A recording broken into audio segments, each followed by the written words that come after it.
Good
morning.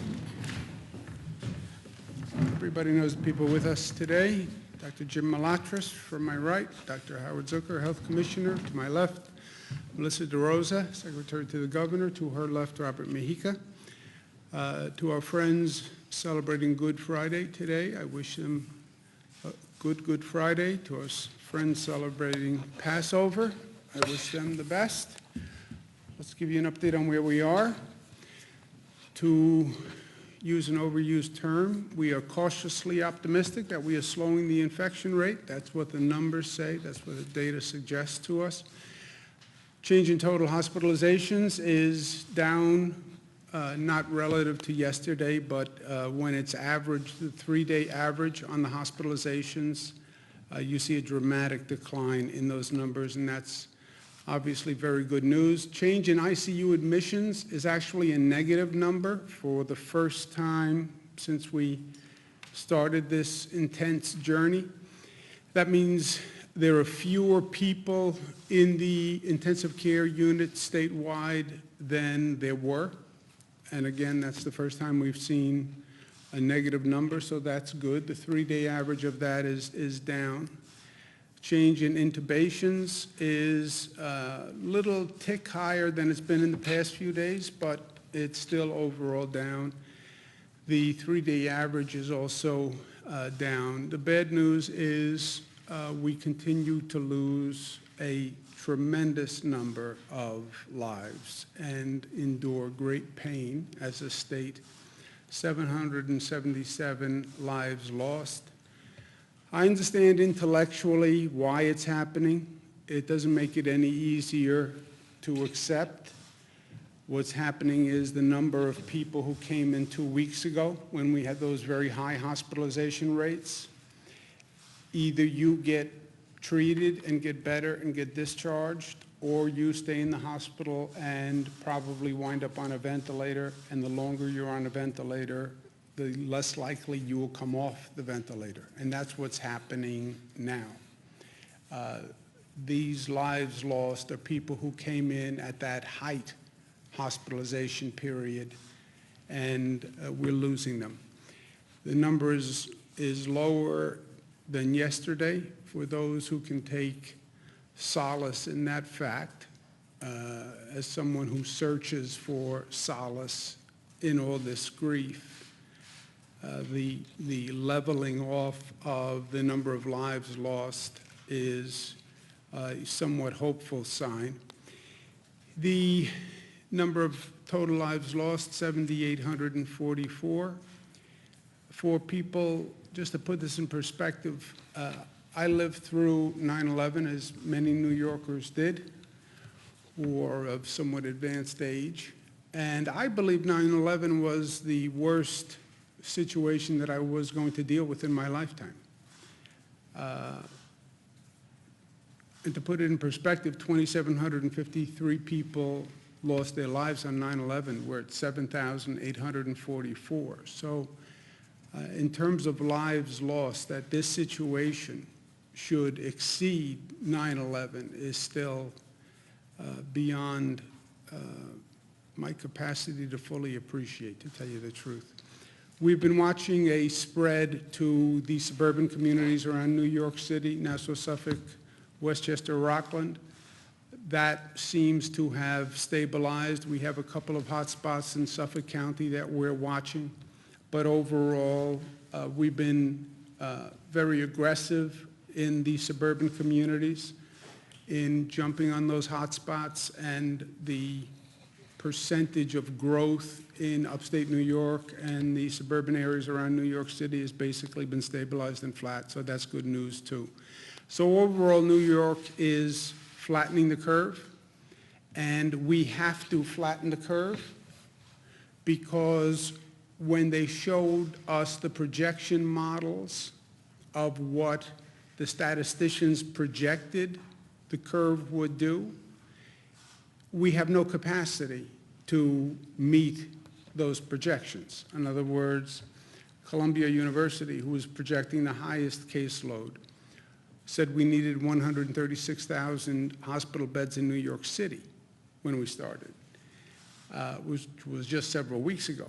136,000 hospital beds in New York City. We only have about 33 to 36,000 hospital beds in New York City.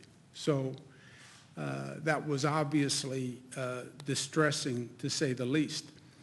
McKinsey had projected we would need 110,000 hospital beds. They had a second scenario, which they considered their moderate scenario, which was 55,000 hospital beds statewide. And again, we didn't have that capacity, even on the moderate scenario. The Gates-funded IHME suggested we needed 73,000 beds. We didn't have that either. So none of these projections were in any way comforting to us.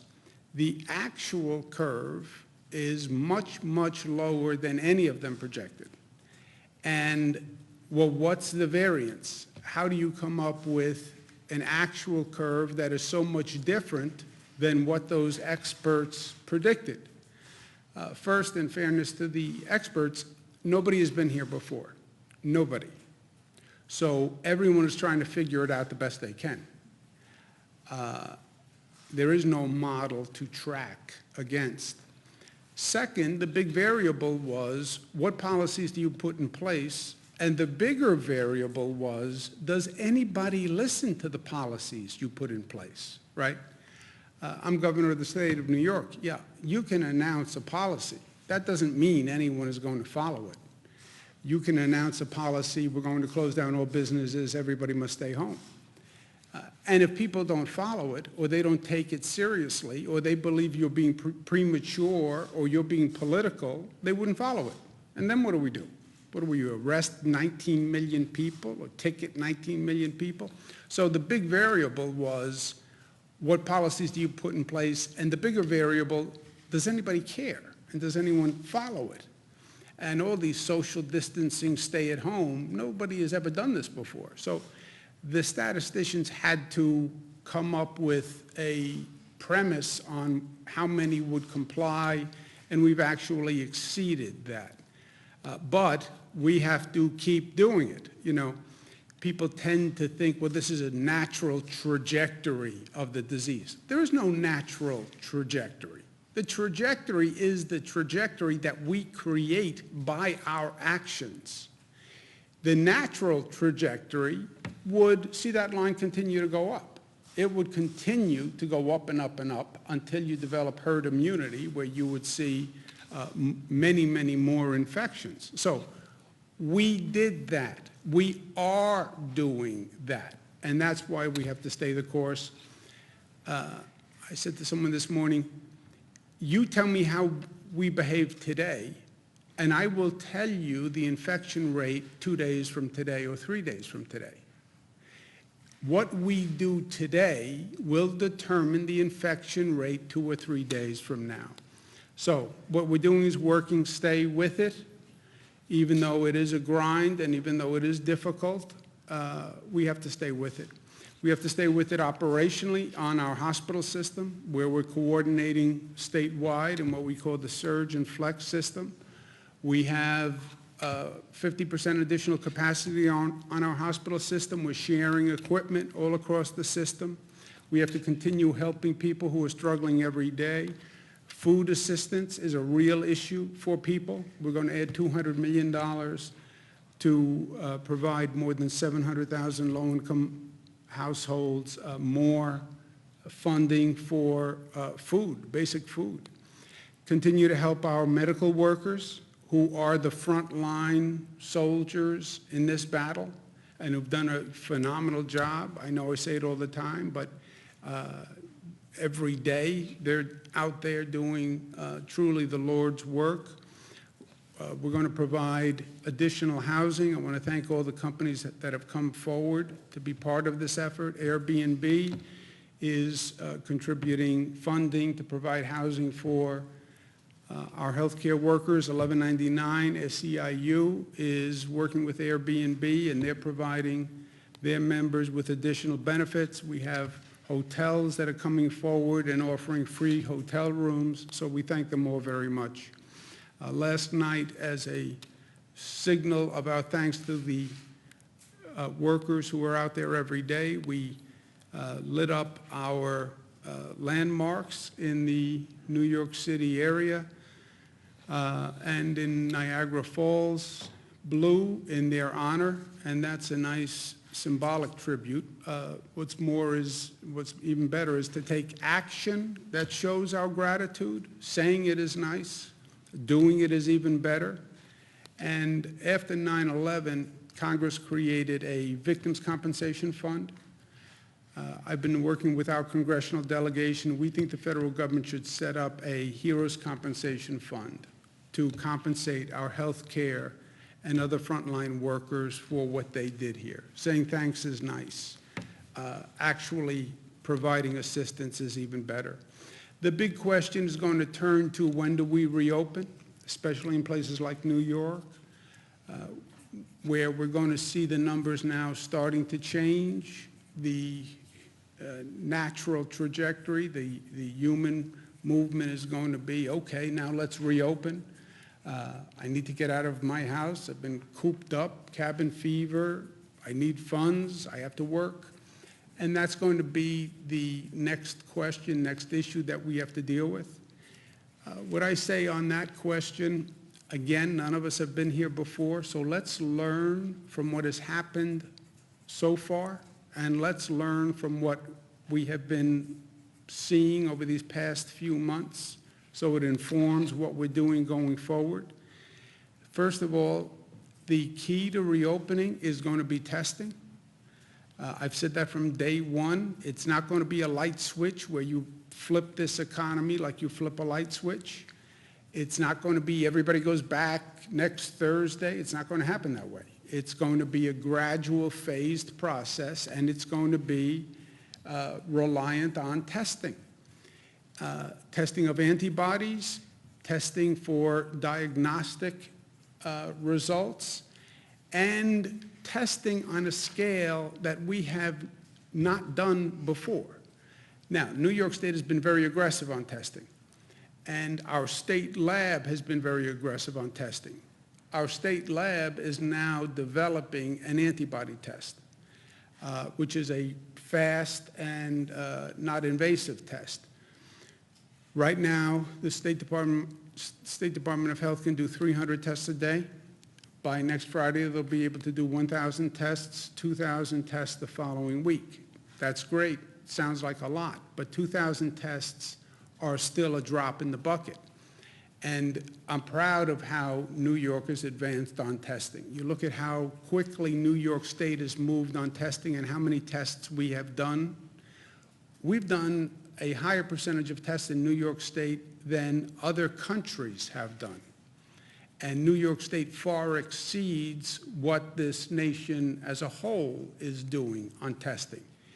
Even with our high capacity and high performance on testing, it's still not enough. It's not enough if you want to reopen on a meaningful scale and reopen quickly. So the testing front is going to be a challenge for us. Well, why can't New York just develop more tests and do more testing? How do we get New York State Department of Health to scale? That's an issue that we've been working on. It's harder than it sounds. You need certain reagents so you can do the testing. You need certain materials so you can do the testing. And it's very hard to get these reagents, right? You're in a situation where countries all across the globe are trying to do the same thing. Federal government has something called the Defense Production Act, DPA, they call it, which I've been saying from day one is a very powerful tool for the federal government to use when they need to secure a product in the defense of this nation. This is in the defense of this nation. The federal government has used it effectively. They've used it in this situation more as a point of leverage than anything else, basically saying to a company, you know, we need you to do this. We do have the Defense Production Act that we could use, but we need an unprecedented mobilization where government can produce these tests in the millions. New York State Department of Health is doing several thousand. We have 9 million people we want to get back to work. You need more than several thousand tests per week if this is going to happen anytime soon. Private sector companies on their own, I don't believe will be able to come to scale. We're working with the private sector companies. They have the tests, but they don't have the capacity to come to scale. You're going to need government intervention to make that happen. And the federal government is in the best position to do that. New York State offers to be a full partner with the federal government. We do have the largest number of cases in New York. New York is an economic engine. I can't do it as a state. If I had a Defense Production Act in the state, I would use it. I would use it. I don't have that tool. The federal government does. Any way we can partner with the federal government to get these tests up to scale as quickly as possible, we are all in. I like to operate as a coalition with New Jersey and Connecticut because we are the tri-state area. I've spoken to Governor Murphy of New Jersey. I've spoken to Governor Lamont of Connecticut. They would join in a testing coalition. So I asked the federal government if you are willing to step in and use the federal powers. New York State, New Jersey, and Connecticut would partner with the federal government, and let's get the testing up to scale quickly so we can start to build that bridge to reopening the economy. Second, on reopening, you need a federal stimulus bill. You need a federal stimulus bill. They've passed a couple already, but you need a fair federal stimulus bill that is not a political pork barrel bill, right? You know where the cases are. You know where the need is. I understand the political dynamics of the U.S. Senate, but this is not a time to be passing bills that really are to make sure your home state gets enough funding. That's not what this is about. This is about helping the country come back and focusing on the need. When I say the bills were unfair to New York, the past bills, it's not because I'm just advocating for New York. Look at the need. Look at where the cases are. Look at where the damage has been done. The federal government is trying to address that damage. You know where it's been done. Look at the chart on where the cases exist. Look at the number of deaths, the number of cases, the number of hospitalizations, and help those places come back and come back quickly. That's what the stimulus bill is supposed to be doing. Also, let's make sure we're learning from what we just went through and are going through, okay? Because there are lessons that I think we all should be aware of over the past few months. And before you take a step forward, let's make sure we know what we're stepping into. A question that I've had from day one, and when you look back at this, where were the horns that should have been triggered back in December and January? Where were the warning signs? Who was supposed to blow the whistle? The president has asked this question, and I think he's right. The president's answer is the World Health Organization should have been blowing the whistle. I don't know enough to know if that's right or wrong, but I know the question is right. And sometimes the question is more important than the answer. How did this happen? I mean, I still want to know how this happened. Because the warning signs were there. And if you don't know the answer, then how do you know it's not going to happen again? Right? Fool me once. January, you go back and look at the headlines in January, and you see questions, and you see warnings. Now, they were all over the map, but we saw what was happening in Asia. We saw what was starting to happen in Europe. Where were the international experts saying, well, if this is happening there, this is what we should expect to happen in the United States, or prepare to happen in the United States? January, February, you still had sources in this country saying, basically, there's nothing to worry about. How did that happen?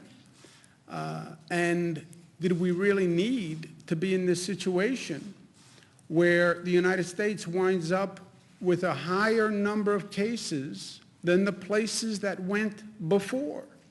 We sat here and we watched China. China winds up having 84,000 cases. We wind up having 474,000 cases. I mean, how does that happen? We saw South Korea. They wind up with 10,000 cases. Italy, where we saw a collapse of the whole health system, winds up with 143,000 cases. I raise the question because the answer again, is less important than the question. But before we move forward, let's make sure we're not repeating the same mistake that we made, right? George Santayana. Those who do not remember the past are condemned to repeat it. I don't want to repeat what we just repeated, what we just went through over this past month. So what are the relevant questions? Is there going to be a second wave? Let's look at the countries that have gone through this reopening process and what can we learn from them, right? Well, we have to start to reopen. Let's look at what the other countries who have gone before us, what they did, what worked, and what didn't work. And when you take just a cursory review, you see caution signs. Hong Kong appeared to have the virus under control. They let its guard down. The virus came back. Hong Kong recorded the biggest rise in cases and a new wave of infections. Is that true? Could it happen here? Article yesterday, Italy has seen a bump in the number of cases.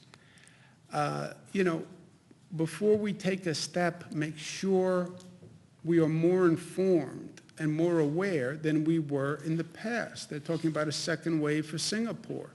You go back and you look at the 1918 flu epidemic. That was over 10 months. There was a first wave. There was a second wave. The second wave was worse than the first wave because the virus mutated. Third peak, and the whole experience was 10 months. Well, is there any extrapolation to where we are today?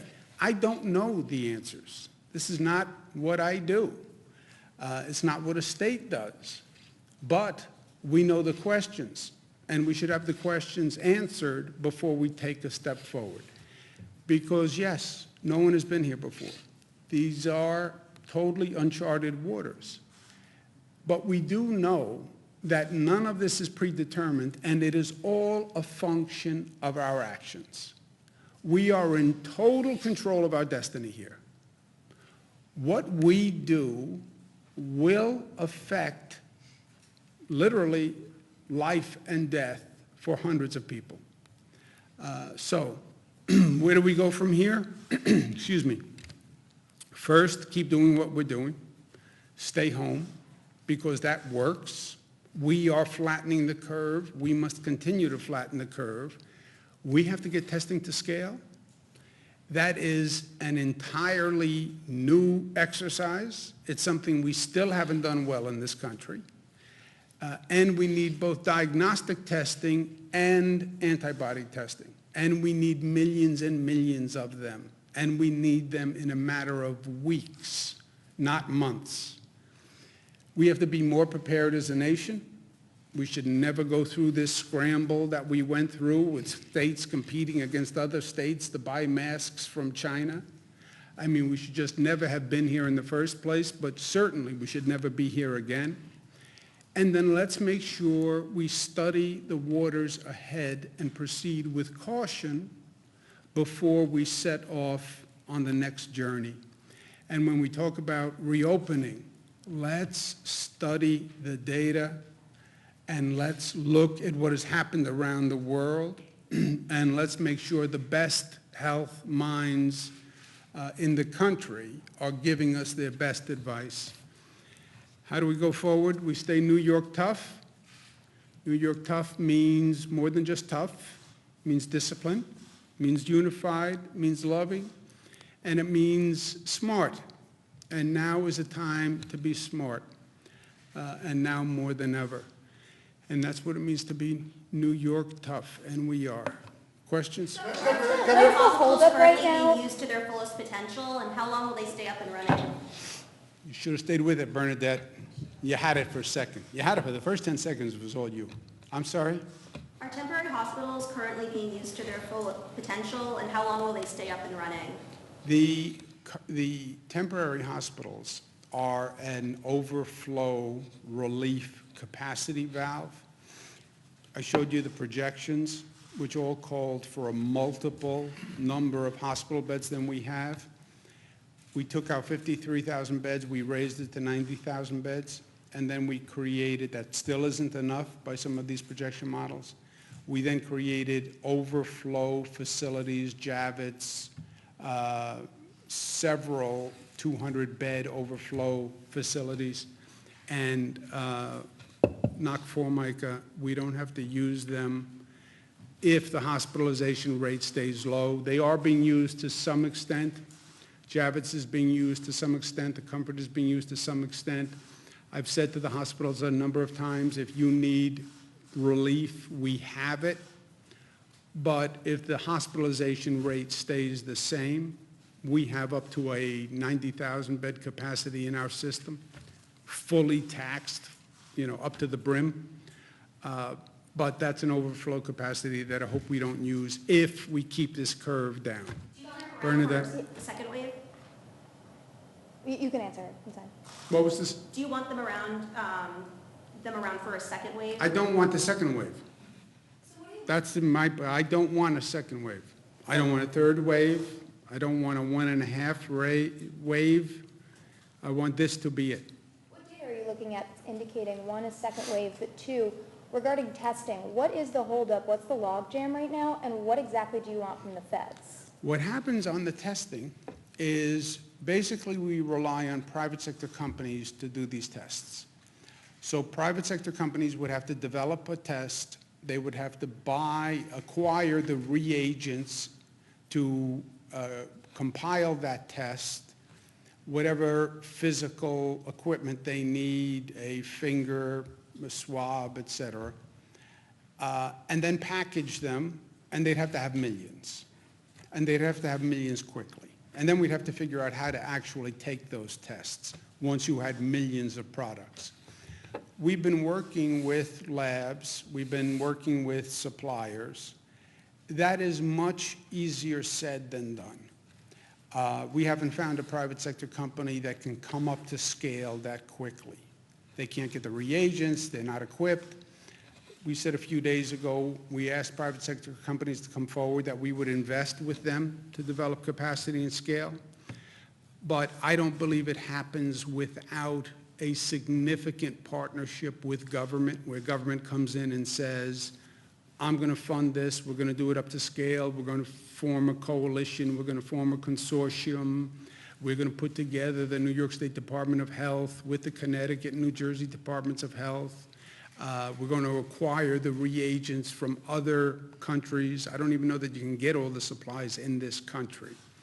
So it's not an art form per se.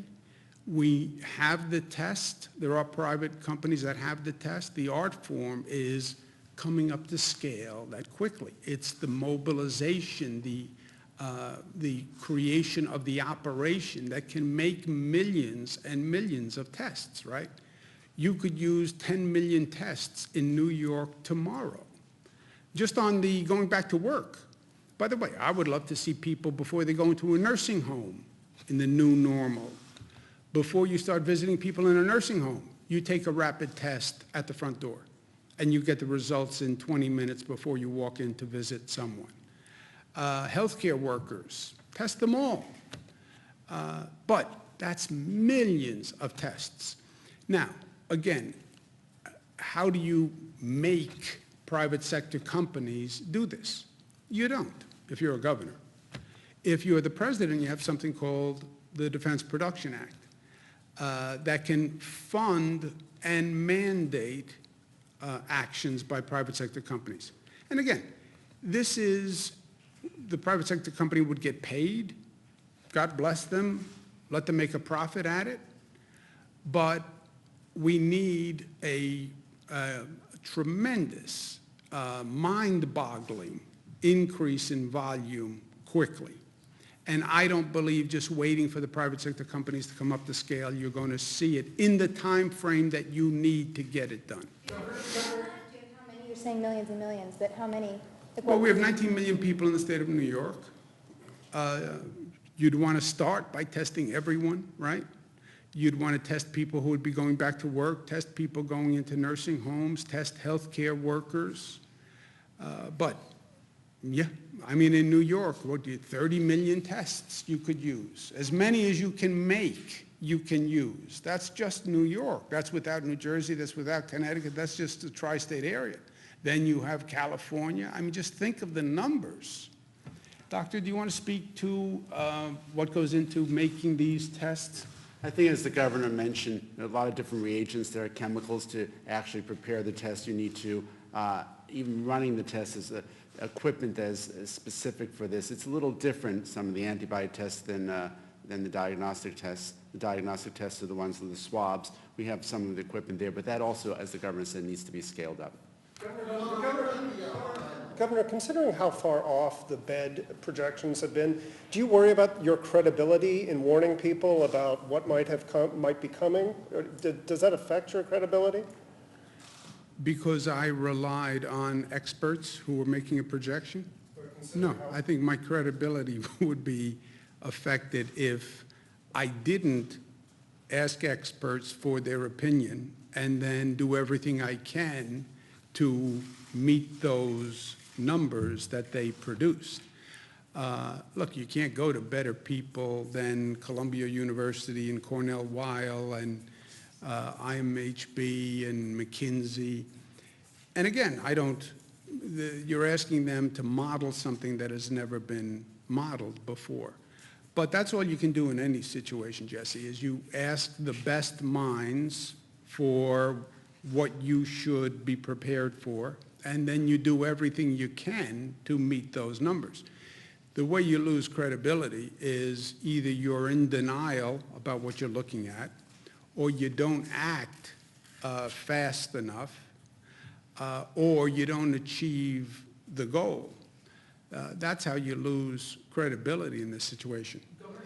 It is about, and I said from day one, my job is to prepare for the worst, hope for the best. Those experts give you those numbers. Look, we could never even meet the Columbia number, 170-something thousand. That was out of the ballpark of possibility. We did meet some of the more moderate scenarios, but that is my job. Ask the experts. It's not what you hope, what you think, what you dream. What do the experts say? And then mobilize, operationalize to meet that. And we did that. On your rhetorical question of who should have warned us, isn't that the federal government's job? Shouldn't they have warned us in December and January? Look, it is, you can argue, make different arguments, I think, and I don't want to get into pointing fingers in the middle of a game, right? Let's not get into the blame game. We're still in the midst of this.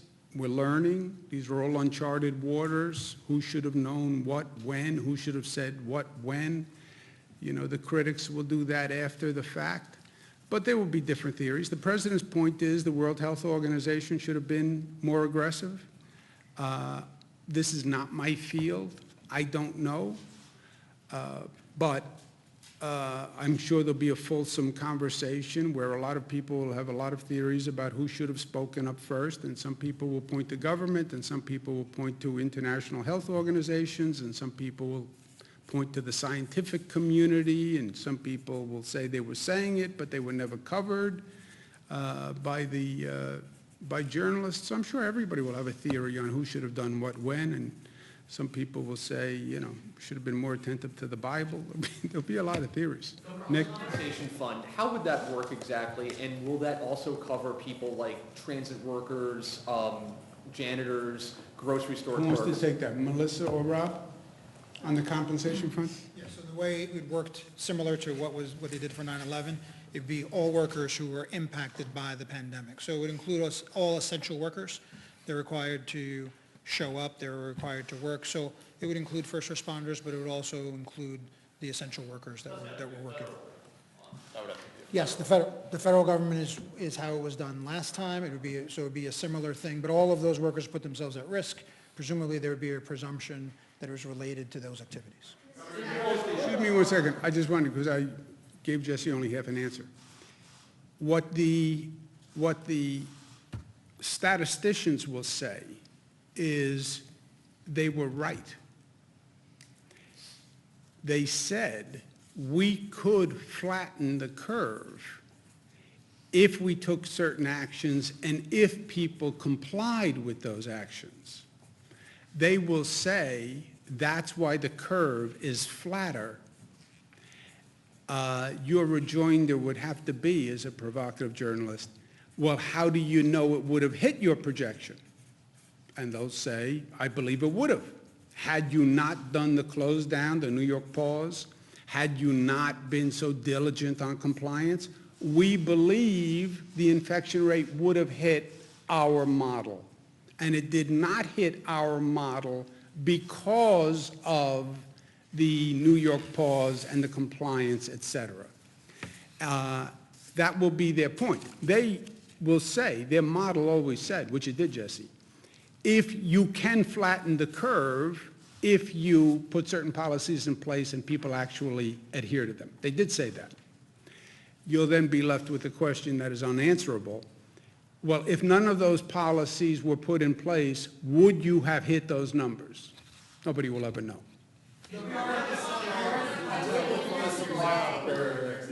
Governor, what's the status of the PPE and ventilators? Is the state still trying to acquire more of that? We're okay right now. We're okay. So we're not trying to get more PPE? Well, PPE you need every day. We have a stockpile where we are now relatively comfortable. Remember what we're saying to these hospitals. They're all uncomfortable. If you ask any hospital, do you have enough PPE, they will say no. It's like asking a budget director, does he have enough revenue? They will never say yes. And these hospitals are accustomed to having 1 month or 2 month stockpile. They're now looking at several days of stockpile. So they are all uncomfortable. But we only have several days for any hospital, and we do have several days for every hospital, and we do have a supply that's coming in. So compared to how we have been operating on this new dire circumstances, we are relatively comfortable with ventilators and PPE if, big I, big F, if the hospitalization rate stays down, which will only happen if we continue to do what we need to do. Can I just, sorry, just one Excuse me second. one If second. I could just make one caveat, Josefa. There are certain hospitals that we get anecdotal reports on that are continuing to operate under the crisis conservation guidelines on PPE, where they ask people to wear PPE for days at a time versus what the ordinary protocol is. And as we're hearing those reports, we are reaching out to the hospitals and making sure they have the supply that they need so that they don't have to operate that way. Excuse me one second. Just Melissa's point is well taken. Every day we have a call with all the hospitals, and every day they tell us if they need something that day. And whatever they need that day, we get them. So we do it on a daily basis right now. Golf courses, the decision to close golf courses yesterday, what was the rationale for that? And like, could people still walk on the golf courses? Can they take out a few clubs? I mean, what's the... What are the full requirements on golf courses? Joe Spector wants to know, being he's a golfer. Who knows the full, can you walk on a course with clubs if you don't hit a ball? It's a good question. It's a highly, we're going to have to litigate it. Joe wants to know, can he walk the course with clubs if he's not hitting a ball? There's no golfing. It's an extension of, there's no basketball, there's no tennis, there's no any of these things. We're encouraging people to stay home to the extent that people are getting out and doing exercise. We don't want there to be a situation where there's caddies, where there's group activity. If you're golfing, there's not just two people golfing, there's someone running the golf course, and it's counter to the other messages that we're sending. So yes, ESD made the decision to close golf courses. I would argue, if I were you, I would say I'm hiking the golf course. You could say I'm hiking the golf course, because hiking is allowed. So I would say I'm hiking the golf course. That'll stymie them, Joe. Yeah, Nick? We heard a lot about, there's way more bodies being buried at Hart Island than there have been in the past. What do you know about Hart Island? Do you know if any COVID-19 positive people have been buried there? I know Hart Island. I know nothing about Hart Island and burial of COVID people. Is that something you would be briefed on, or you would find out about? I'm normally not briefed on Hard Island, but I can inquire for you and we'll get back to you. Melissa, what's asking about the unemployment piece? Let's do someone who hasn't asked a question. How is the antibody test administered that you're working on right now? Sure. So right now, it's a blood test, just like any other blood test, but we're working on a way to do a finger stick or a heel stick, very much like we do newborn screening tests, and use that blood spot as a test. How much longer will New York be losing 800 people a day? And how many people does it look like we're going to be losing now? The projections suggest, well, first,